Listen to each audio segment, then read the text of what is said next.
اس نے کہا تم کہتے ہو 300-400 بندے، تم یہاں ہوتے تو میں سمجھ آتی۔ انہوں نے کہا وہ کیسے؟ انہوں نے کہا بھائی ہم تو کنٹینر کے قریب پہنچ چکے تھے، وہاں بالکل گرفتار کرنے والے تھے، ہم اپنے ہدف پہ پہنچ گئے تھے، اچانک سٹیج سے ایک بابا اترا، اس کے ہاتھ میں ڈنڈا تھا۔ دھرنے کے بعد میں نے بات کی تو آپ نے فرمایا وہ حضور غوث پاک رضی اللہ تعالیٰ عنہ تھے، 11ویں والے پیر تھے۔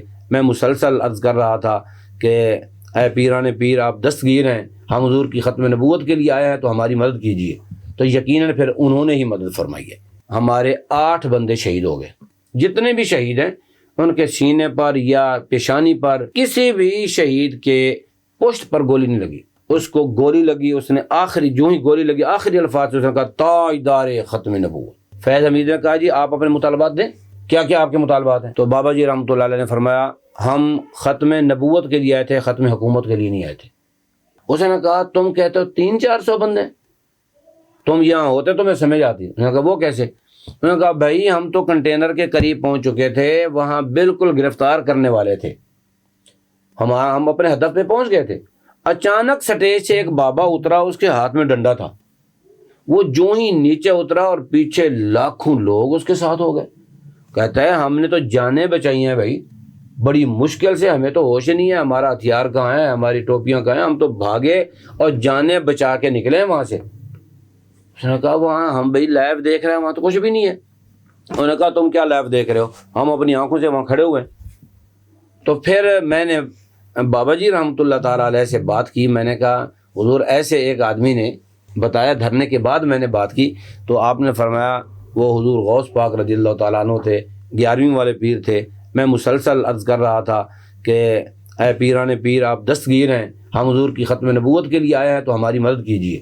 تو یقیناً پھر انہوں نے ہی مدد فرمائی ہے۔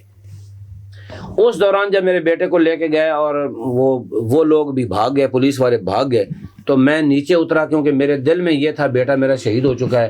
میں تو 99% اس کی لاش کو تلاش کرنے کے لیے نکلا۔ جب نیچے اترا ہوں تو میں نے دیکھا آگے وہ کنٹینر کے آگے کھڑا ہوا ہے، سلامت کھڑا ہوا ہے۔ تو میں نے اللہ کا شکر ادا کیا۔ میں نے اس کو پوچھا یار آپ کو تو گاڑی سے نکال رہے تھے؟ انہوں نے کہا ہاں جی وہ انہوں نے مجھے یہاں پہ مارا بھی ہے اور نکالا بھی ہے اور لے گئے جنگل میں، اور وہاں جا کے انہوں نے کہا جی آپ 1000 روپیہ لیں اور چلے جائیں، لاہور چلے جائیں۔ تو میں نے کہا میں تو دھرنے میں آیا ہوں، میں تو نہیں جاؤں گا۔ انہوں نے بہت کہا تو میں نے کہا بھی میں دھرنے میں آیا ہوں۔ تو ایک پولیس والے نے ان سے لے لیا، کہتا ہے وہ مجھے مسلمان لگتا تھا۔ اس نے کہا یار اس کو میں سمجھاتا ہوں۔ اس نے کہا یار یہ 1000 روپیہ پکڑو چلے جاؤ۔ اس نے کہا جی میں 1000 آپ سے نہیں لوں گا، نہ میں گھر جاؤں گا، مجھے چھوڑنا ہے تو میں دھرنے میں جاؤں گا۔ کہتا ہے اس نے مجھے ایسے دھکا دیا غصے سے، تو میں بھاگتے ہوئے پھر واپس دھرنے میں آ گیا۔ وہاں پہ یہ معاملہ ہوا۔ اس کے بعد ہمارے 8 بندے شہید ہو گئے۔ یہ جو چودھری نثار صاحب ہیں، اس کی کوٹھی پہ فائرنگ ہوئی تو مسلسل فائرنگ ہوتی رہی ہمارے لوگوں پر۔ ہمارے 8 بندے شہید ہو گئے۔ ایک شہید آ رہا ہے، اس کا جنازہ ہو رہا ہے، پھر دوسرا آ رہا ہے، پھر تیسرا آ رہا ہے، اور وہاں پہ ایک عجیب کیفیت ہو گئی۔ اور ایک وہ آدمی تھا، بچہ تھا، اس کو گولی لگی، اس نے جو ہی گولی لگی آخری الفاظ سے اس نے کہا تاجدار ختم نبوت۔ اس کے ساتھ والے جو کھڑے تھے انہوں نے آ کر کے گواہی دی کہ یہ وہ شہید ہے جب اس کو گولی لگی اس کے آخری الفاظ یہ تھے تاجدار ختم نبوت۔ اور کسی بھی شہید کے پشت پر گولی نہیں لگی۔ جتنے بھی شہید ہیں ان کے سینے پر یا پیشانی پر، سینے پر یہ 2 جگہیں تھیں جہاں انہوں نے گولیاں۔ اچھا چودھری نثار علی خان کے گھر پر کہتے ہیں کہ حملہ کیا گیا تھا، تو اس میں پھر جوابی حملے میں یہ 7 لوگ شہید ہوئے تھے۔ پہلی بات یہ ہے کہ ہم کس طرح حملہ کرتے، نہتے تھے، ہمارے پاس تو کچھ نہیں تھا۔ اگر ایجنسیوں کے لوگوں نے کوئی ایسا کام کیا ہے تاکہ گولیاں چلیں تو ان کو پتا ہوگا۔ ہمارے جو لوگ تھے وہ تو نہتے تھے، ان کے پاس تو وہ پتھر تھے، جب وہ دیکھتے پولیس والے ہمارے بالکل قریب چڑھائی کر رہے ہیں تو وہ ان کو مارتے تھے تاکہ یہ ہم سے دور ہو جائے۔ بقیہ تو حملے والی کوئی صورت نہیں تھی۔ بہرحال ایجنسیوں کے لوگ بہت کچھ کرتے ہیں، انہوں نے کچھ کیا ہے تو ہم اس کے بارے میں کچھ نہیں کہہ سکتے۔ انہوں نے خود ہی کوئی حملہ کیا ہو، خود ہی گولیاں چلوائی ہوں تو اس میں ہم کچھ نہیں کہہ سکتے، ممکن ہے ایسا ہو۔ لیکن بعد میں جب یہ 8 لاشیں ہمارے سامنے آ گئیں، پورا ملک پھر جام ہو گیا۔ پھر ملک ایسا جام ہوا کہ کوئی شہر، کوئی دیہات ایسا نہ تھا کہ جس کے لوگ باہر نہ نکلے ہوں۔ ہمیں تو یہ نہیں بتا رہے تھے، ہم تو اندر تھے، ہمیں تو بعد میں پتہ چلا۔ پھر یہ بے بس ہو گئے۔ پھر اس وقت کے جو شاید ڈی جی سی تھے جنرل فیض حمید صاحب، یہ آئے کہ میرا بابا جی رحمۃ اللہ علیہ کے پاس، بابا جی نے فرمایا میں نے ملنا نہیں ہے کسی کو، مذاکراتی ٹیم سے ملو اور وہاں سے چلے جاؤ۔ اس نے کہا بھائی میں نے اور کوئی بات نہیں کرنی، صرف زیارت کرنی ہے۔ 2-3 دفعہ اس نے پیغام بھیجا، پھر قبلہ بابا جی رحمۃ اللہ علیہ نے فرمایا اچھا ٹھیک ہے، سلام کرنے کی اجازت ہے۔ سلام کیا تو آپ نے اس وقت اتنی بات کی کہ 1.5 میل کے فاصلے پر تمہیں ہمارا یہاں تماشا دیکھ رہے تھے، کیا تم ختم نبوت پر یقین نہیں رکھتے ہو؟ پھر وہ شرمندہ ہو گیا، بھائی حضور غلطی ہو گئی، ایسی اس نے باتیں کی۔ پھر بابا جی رحمۃ اللہ علیہ نے اپنا پین جو ہے اس کو دیا تھا، اس نے اظہار کیا کہ یہ پین مجھے بڑا اچھا لگ رہا ہے، تو آپ نے وہ پین نکال کے اسی کو دے دیا، فرمایا چلو یہ ہماری طرف سے آپ کو تحفہ ہے۔ وہ چلا گیا۔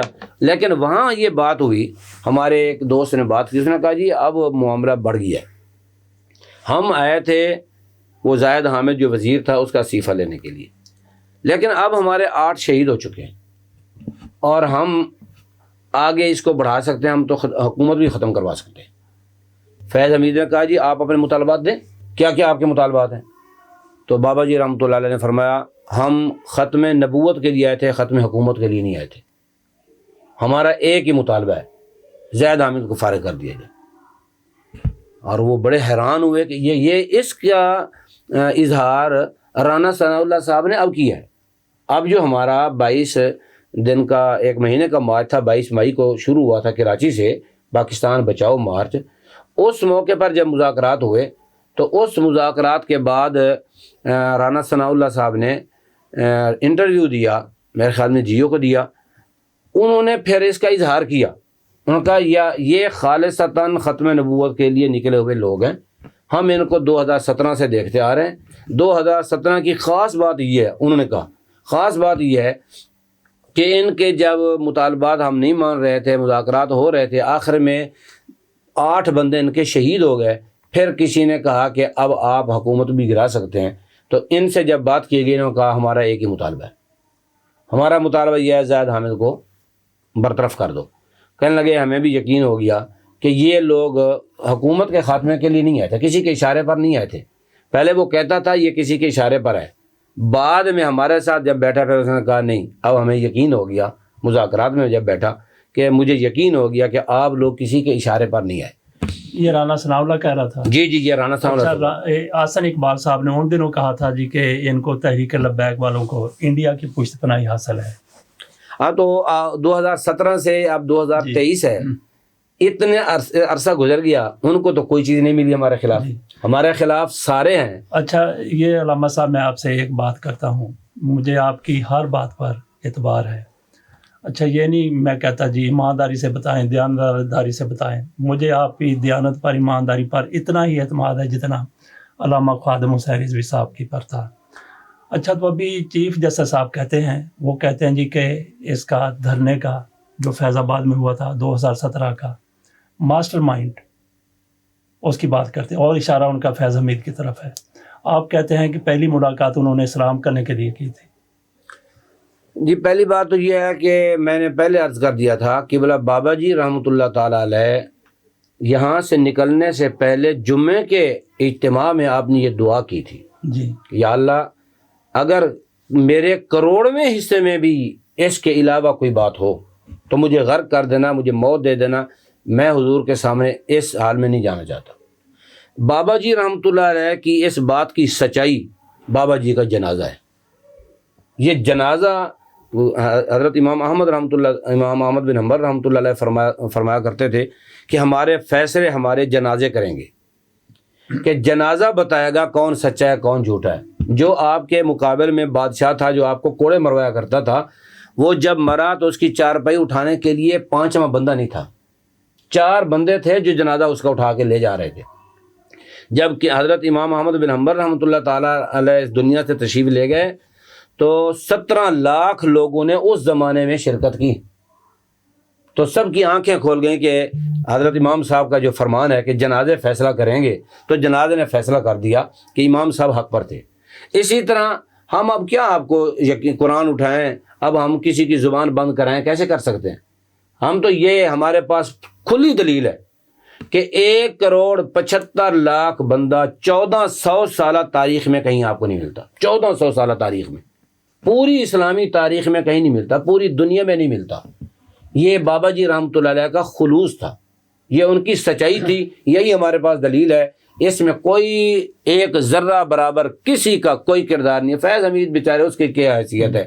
وہ بابا جی رحمۃ اللہ علیہ فرمایا کرتے تھے, ہم حضور کی ختم نبوت کے لیے نکلے ہیں, ہمارے سامنے دنیا بھی ہے, ہم اس کو پاؤں کی ٹھوکر پر مارتے ہیں. اچھا, اگلی بات ہم کریں گے دوسرے دھرنے کی, 2021 والے دھرنے کی, جس میں آپ کے بیٹے کے بارے میں کہا گیا کہ شہید ہو گیا. لیکن اس سے پہلے اس سوال کا مجھے جواب آپ دیجیے کہ علامہ خادم حسین رضوی صاحب وہ وفات پا گئے, ان کے بعد معاملات آ گئے سعد رضوی صاحب کے پاس. تو جہاں سے انہوں نے معاملات چھوڑے تھے وہیں سے آگے لے کے گئے ہیں, یا کوئی تھوڑا آپ کو فرق نظر آتا ہے؟ پہلی بات تو یہ ہے کہ قبلہ امیر المجاہدین رحمۃ اللہ تعالیٰ علیہ, ظاہر ہے یہ دنیا فانی ہے, جانا ہے, آپ بھی دنیا سے چلے گئے, اور وہ ایسا زخم ہے شاید کبھی نہ بھرے. ہمارے لیے اتنا بڑا صدمہ ہے جو شاید کبھی نہ بھرے. لیکن حقیقت یہ ہے کہ ہمارے امیر محترم قبلہ سعد حسین رضوی دامت برکاتہم العالیہ, ان کے ساتھ میں نے بہت سفر کیے. بلوچستان کا جب سیلاب زدگان کا مسئلہ تھا, میں وہاں ان کے ساتھ تھا. شمالی پنجاب میں, جنوبی پنجاب کا مکمل دورہ تونسا شریف سے لے کر راجن پور, کشمور, وہاں تک وہ سیلاب زدہ علاقوں کا دورہ کر رہے تھے, ان کی مدد کر رہے تھے. ان میں کچھ جن لوگوں نے امانتیں دی تھیں وہ دے رہے تھے, اور جن لوگوں نے راشن پانی دیا تھا وہ تقسیم کر رہے تھے. میں نے وہاں بھی ان کا ساتھ دیا. اور دوسرا ادھر سوات کی طرف گئے, سوات میں بھی مکمل میں ان کے ساتھ تھا. میں نے بلوچستان کا سفر بھی کیا, سندھ کا سفر بھی کیا, جنوبی پنجاب کا سفر بھی کیا, ادھر سوات کی طرف بھی سفر کیا. قبلہ امیر مجاہدین رحمۃ اللہ علیہ کے وصال سے پہلے بھی میں نے کچھ ان کے ساتھ سفر کیا.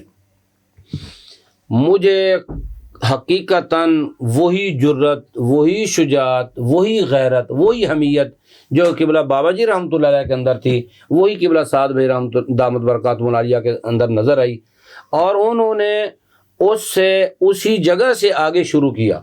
بلکہ اس کا اظہار آپ نے شاید سنا ہو, ہارون رشید صاحب نے کیا اپنے ایک پروگرام میں. انہوں نے کہا سعد رضوی نے خادم حسین رضوی صاحب جہاں جماعت چھوڑ کے گئے تھے اس سے 2 قدم آگے کھڑی کی ہے, کہ ان کے اندر بالکل وہی جذبہ ہے, وہی غیرت ہے, اور ان کے نزدیک ان کی کوئی حیثیت نہیں ہے. حقیقت بات یہ ہے, وہ خون وہ ہے نا, امیر المجاہدین رحمۃ اللہ علیہ کا خون ہے نا. اب جب ہم 2019 میں گئے تھے نا فیض آباد, وہاں تمام شورا کے ہمارے حضرات بیٹھے تھے, میں بھی اس میں شامل تھا. ہم سب کی رائے میں جھکاؤ تھا, لچک تھی کہ چلو یہ ہو جائے تو یہ کر لیا جائے, یہ ہو جائے تو یہ کر لیا جائے. جب آپ کی باری آئی تو آپ نے فرمایا میرا جو خون ہے نا وہ یہ, ہم سارے قربان ہو جائیں, ہم حضور کے لیے آئے, ہمیں اس کی غرض نہیں ہونی چاہیے. اچھا, یہ بات آپ یہیں سے شروع کیجئے. علامہ صاحب کی موت کے حوالے سے بھی 2 رائے پائی جاتی ہیں. کچھ کہتے ہیں کہ ان کے ساتھ کچھ مس ہیپ ہوا ہے, کچھ کہتے ہیں کہ یہ ان کی قدرتی یا طبعی موت تھی. پہلی بات یہ ہے کہ اس مسئلے میں ہمیں کوئی علم نہیں ہے. جب بابا جی رحمۃ اللہ علیہ فیض آباد میں 16 نومبر کو پہنچے, 15 نومبر کو ہمارا وہاں دھرنا تھا, 16 کی شام کو آپ وہاں تشریف لے آئے.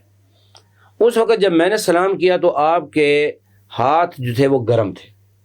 تو میں نے کہا حضور طبیعت ٹھیک ہے؟ آپ نے فرمایا مجھے بخار ہے, مجھے بخار ہے, آج بھی میں بخار سے ہوں, لیکن یہ حضور کی ختم نبوت کا مسئلہ تھا.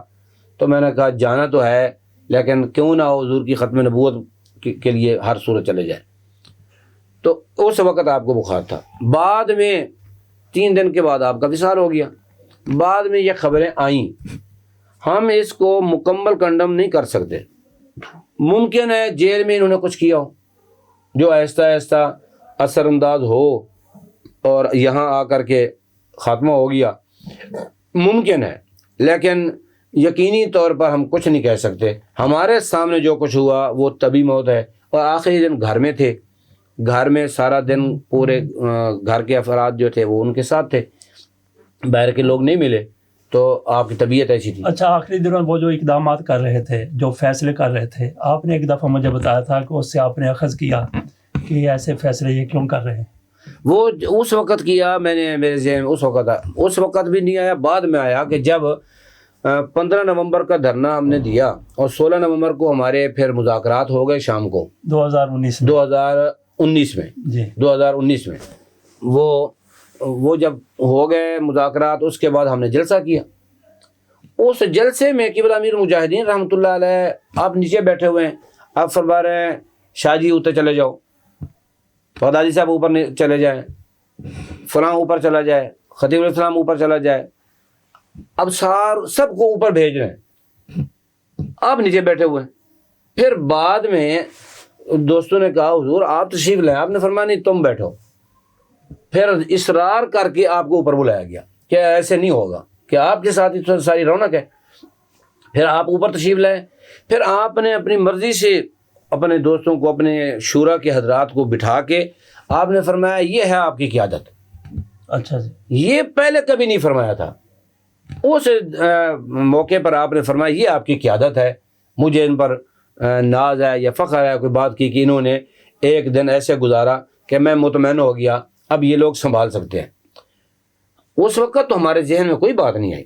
جب آپ دنیا سے تشریف لے گئے پھر ہم نے کہا کہ اس سے پہلے تو کبھی آپ نے نہیں کہا تھا۔ اس کا مطلب ہے ہمیں وہ اشارہ دے رہے تھے کہ اب بوجھ تمہارے کندھوں پر ہے،